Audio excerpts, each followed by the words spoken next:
Bonjour à toutes et à tous et bienvenue pour cette nouvelle vidéo 2. Alors petite vidéo réaction, comme je vous l'avais dit dans une précédente vidéo, vous allez voir, on va assister autant sur les réseaux sociaux que dans les médias, sur la télévision, etc. un renforcement de la haine, de la brutalité, de la violence, dans le propos, dans l'accusation, dans l'invective. Force est de constater que on a pu le voir la semaine dernière, BFM a inauguré donc sa nouvelle grille de rentrée avec deux guest stars que sont Yves Calvi et Natacha Polony. Sauf que le problème, c'est que les audiences ne sont pas là. Au contraire, les rageux de chez BFM sont en train de voir CNews prendre encore du poil de la bête dans l'audimat. Ce qui évidemment donne de l'argument aux anti-CNews qui vont de plus en plus accentuer le fait que CNews est une chaîne d'extrême droite. D'une façon très significative, vous avez un magazine qui a d'ailleurs fait l'article en titrant « Pourquoi sont-ils si méchants ?» Ah bon, CNews est une chaîne de méchants. Force est de constater que médiatiquement, on est en train de voir une bascule de l'intelligence vers la bêtise.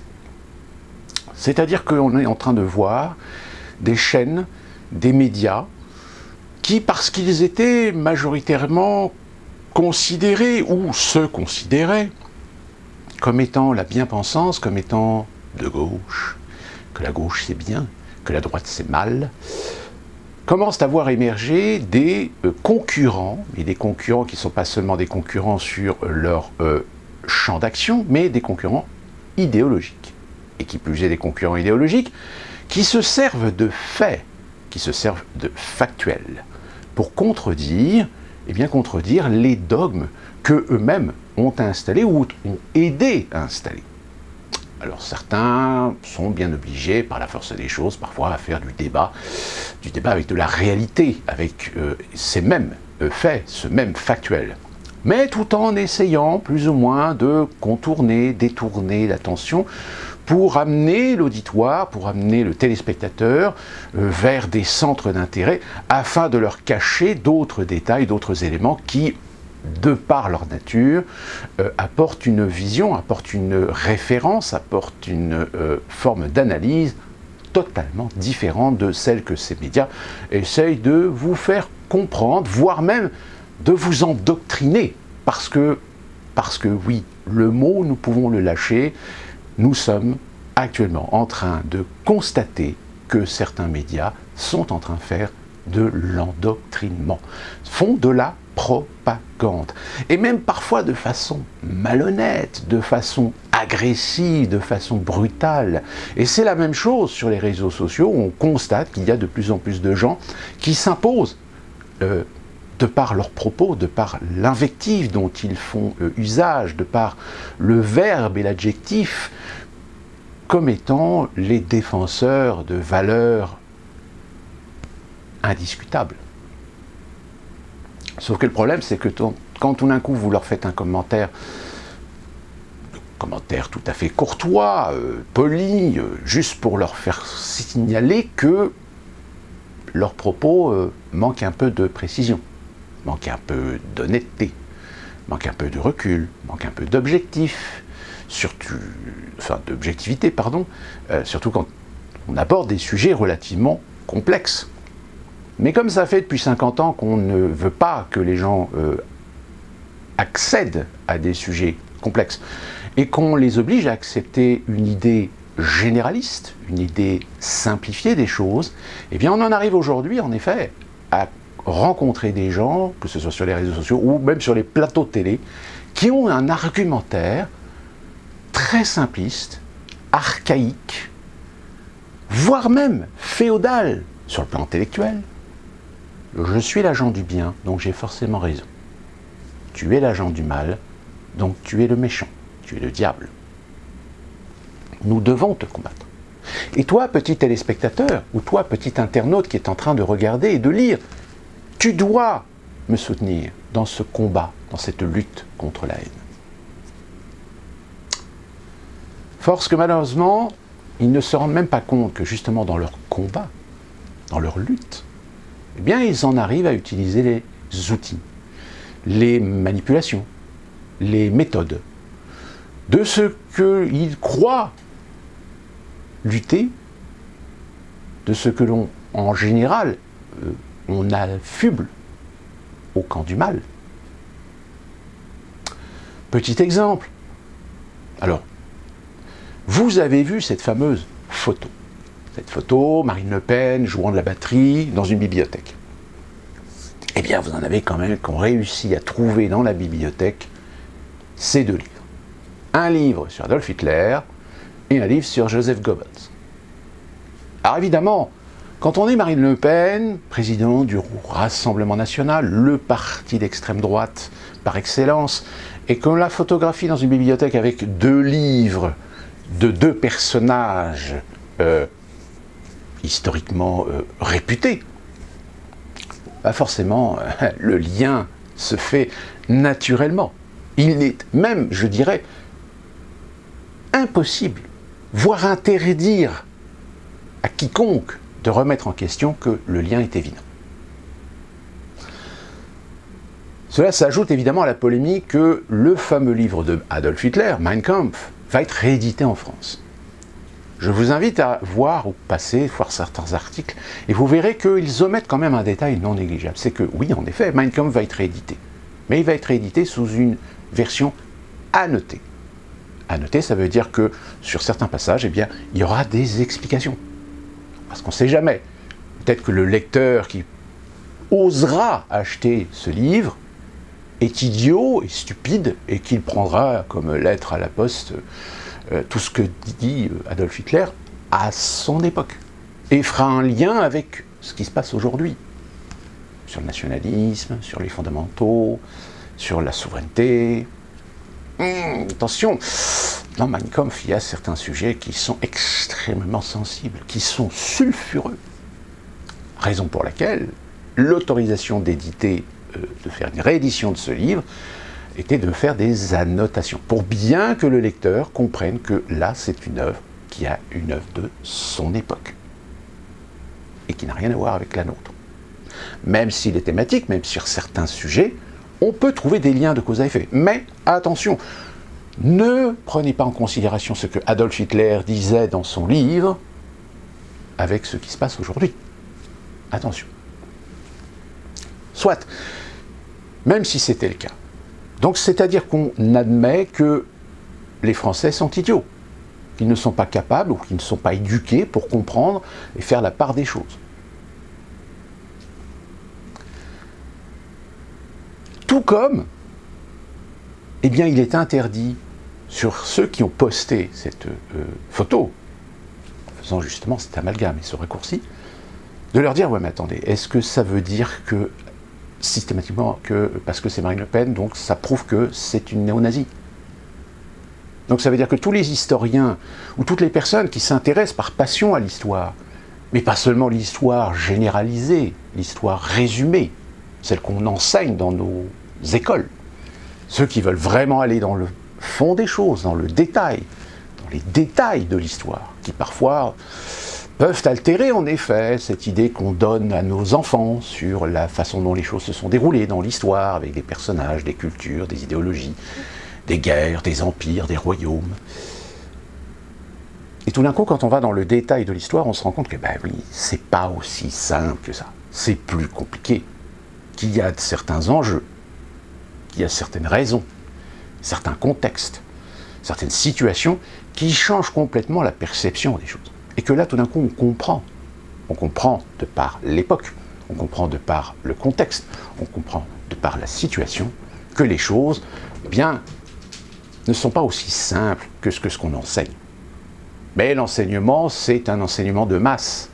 Et que vous comprendrez bien que dans un enseignement de masse, on ne peut pas jouer avec du détail. Donc on résume, on synthétise. Et même la synthétisation, elle dépend souvent de gens qui ont la responsabilité justement de faire de la synthèse de l'histoire pour l'enseigner à nos jeunes générations. Eh bien on va se rendre compte que ce que j'ai connu, moi, dans les cours d'histoire, n'est plus du tout, n'a plus rien à voir avec ce qu'on enseigne aujourd'hui aux gamins dans les écoles. Pourquoi ? Parce que les choses ont évolué. Les mentalités ont évolué. À mon époque, Napoléon Bonaparte, par exemple, était un empereur des Français, qui a fait, certes, des choses que l'aujourd'hui on peut critiquer, même à l'époque. Le côté va-t-en-guerre, etc. Mais le côté va-t-en-guerre n'était-il pas motivé par une situation et un contexte particulier ?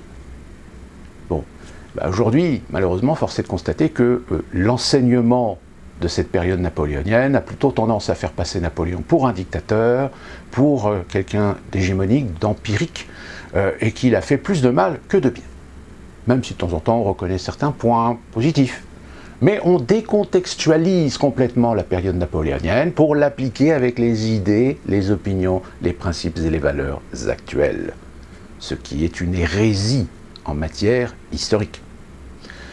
Et donc pour revenir à Marine Le Pen, et ce fameux bouquin sur Adolf Hitler, j'ai envie de dire, alors dans ce cas-là, ça veut dire tous les gens qui ont acheté, ou qui vont acheter Mein Kampf pour s'instruire, sont-ils des néo-nazis ? Bien sûr que non.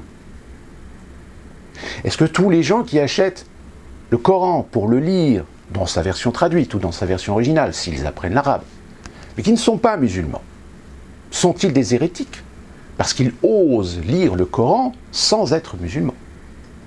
Bien sûr que non. Nous avons cette liberté de nous instruire, même avec ce que l'on considère comme impie, comme hérétique.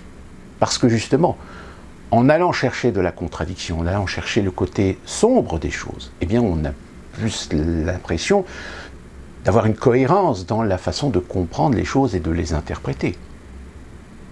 La philosophie, la sociologie, sont des domaines où vous êtes obligé de faire la part des choses en vous instruisant sur aussi bien les bons côtés que les mauvais côtés, que les parts claires, blanches, immaculées, que les côtés sombres, démoniaques. Sauf que ça, c'est quelque chose qu'on a complètement occulté aujourd'hui dans l'esprit de la plupart des gens. C'est bien qu'il suffit tout simplement de prendre une photo, d'en mettre une définition, d'une interprétation, pour que, malheureusement, oui, beaucoup de gens considèrent que oui, voilà la preuve. La preuve que Marine Le Pen est une néo-nazie, elle a 2 bouquins, Adolf Hitler et Joseph Goebbels, dans sa bibliothèque. Point.